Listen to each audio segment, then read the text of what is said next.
What's going on, you guys? Welcome back to another video. In today's video we're going to look at all the pros and cons of running air suspension on your vehicle, why it is so popular, and ultimately is it worth the money that we spend on the suspension.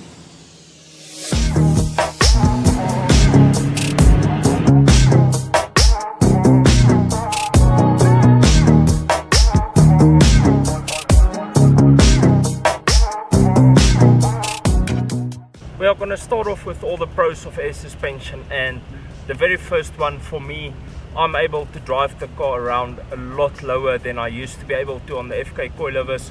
On the FK coilovers I was pretty much maxed out low and I still had a lot of wheel gap left, but the car would always bump in the rear. So what would actually happen is the CV would touch the chassis, or the chassis would go and sit on the CV. And ever since I went back, I didn't notch the car, but ever since I went back I don't have that issue anymore. So it's actually a lot better and I'm driving a lot lower nowadays. The second pro of running air suspension is that I can pick the car up whenever I need to enter a steep driveway or clear a very high speed bump. Now you'll be aware that the static guys creep over, making weird maneuvers and stuff. With bags I roll pretty low, but once I approach something like that, an obstacle in the road, I can easily pick the car up with a push of a button, clear the obstacle and go back down once I'm through it. The third pro of air suspension is the digital management. If you have digital management, I absolutely love mine. Very easy to use, it's extremely user friendly, and one of the features that I love is the rise on start. My rise on start is quite a bit higher than what I drive around on, but it gives me the peace of mind that whenever my parents takes the car out, that if they start the car up, it will rise for them and I don't have to worry about them driving the car without picking it up first. The fourth feature that I absolutely love is with the Airlift Performance series we get camber plates up front, and it's damp adjustable front and rear, so it's very easy for me to change the damping settings. Mine is currently set to max soft because the 20 is not very forgiving. But let me show you guys how easy it is to actually adjust the damping. I'll pop these covers off to get into the shock tower, and once we lift this up, there's the button to adjust it. Like I said, mine is max soft, so there you change it harder going that way, but I keep mine on max soft. And that's about all you need to do to change the damping settings on these. The last pro for me is driving up to a car show, driving or parking up at your local mall, or just hanging out with friends or wherever you want to go. You rock up there driving a car that's fairly low. We drive fairly low, and you park your car and it goes for me. There's absolutely no better feeling in the world doing that, and all the bystanders, everyone walking past, rocks their heads to see what the hell just happened. I mean, that's a conversation starter right there. There's no cooler feeling than that. You immediately feel like the main at the show. For the cons, I'm just going to sit down and have a quick chat with you guys. The first and the biggest con of air suspension is the price you pay. It's very expensive to buy a kit. As you'll know, I bought mine second hand, so I've got an Airlift V2 management with Airlift Performance series struts. That's the ones that does the camber and the damping, and I've got two 444 Vi-Air compressors with a 5-gallon skinny seamless tank. It's an extremely expensive setup. I paid for mine. My parents are probably gonna kill me once I let this number out, but I paid for mine 30k second hand without installation.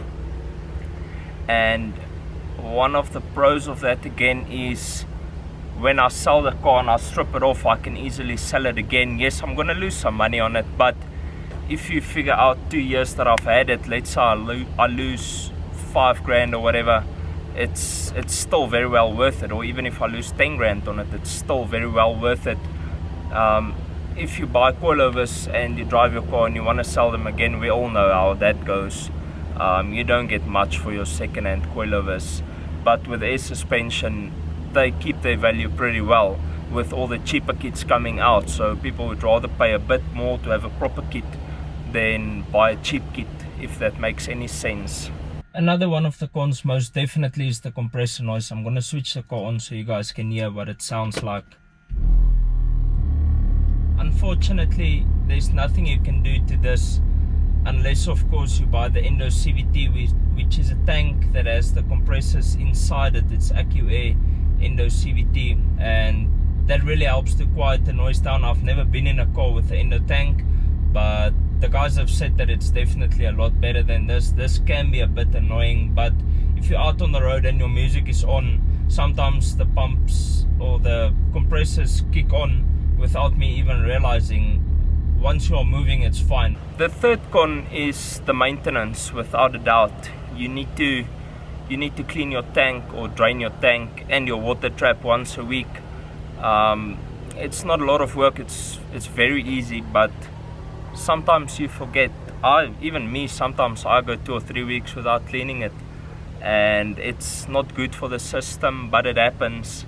So that's definitely one of the cons, is the maintenance. Once again, with coilovers, if you put them in the car, they're maintenance free unless you want to adjust the height or something like that, which we can easily adjust and the guys with coilovers not. But the maintenance on bags, once it starts giving issues, it's a nightmare.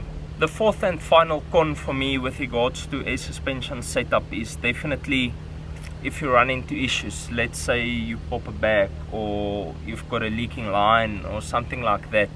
It can be extremely annoying, and sometimes it can be extremely costly to fix as well. Now, I had my suspension done by Stratton at FS Projects, and shout out to him. I haven't had issues. I've had one issue where a non-return valve or check valve actually didn't seal up properly, so it would leak back through the compressors. It would leak the air out the tank back through the compressors. That's the only issue I had, and I bought it second hand, so I mean, I don't know how long this kit has had a life before I bought it. I don't know how old this kit is, so